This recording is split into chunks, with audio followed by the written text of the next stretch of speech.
చెప్పండి జగ్గిరెడ్డి మల్లారెడ్డి గారు, ఏంటి ఎలా ఉంది, ఏంటి మీ ప్రాబ్లం, ఎందుకు వచ్చారు ఫస్ట్ హాస్పిటల్కి? కాలు నొప్పిగా వస్తుంది సార్, తిమ్మిరిగా ఉంటాం.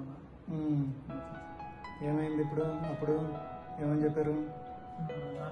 ఇంకో సో ఇంకా తగ్గిపోయింది. ఆపరేషన్ చేసామా? చేశాను. ఏం ఆపరేషన్ మీకు గుర్తుందా? L4 L5 పెట్టాము, స్క్రూస్ రాడ్స్ చేసి ఎట్ట చేసాము? ఓపెన్ చేసి చేసామా లేకపోతే ట్యూబ్సా? చిన్న కోత పెద్ద కోత? చిన్న కోత సర్జరీస్. స్క్రూలు డైరెక్ట్గా బాడీలోకి వెళ్ళిపోతాయి అనమాట. అదే. సో తర్వాత ఎక్స్రేలు ఎప్పుడైనా చూసారా మీ? బాగానే. సో ఇప్పుడు నొప్పి తగ్గిందా? ఇంతకుముందు కాళ్ళలోకి వచ్చి ఏమి పోయినాయా? కాళ్ళలోకి వచ్చినాయి అంటే నరం నొక్కిడి మూలంగా వచ్చినాయి. మామూలుగా జస్ట్ అక్కడ ఉండే ఏంటంటే స్పాండలైసిస్ మూలంగా అనమాట, అంటే అక్కడ అరగడం మూలంగా వచ్చినాయి.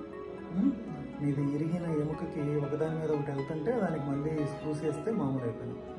అదే ఇప్పుడంతా బాగానే ఉంది కదా మీకు?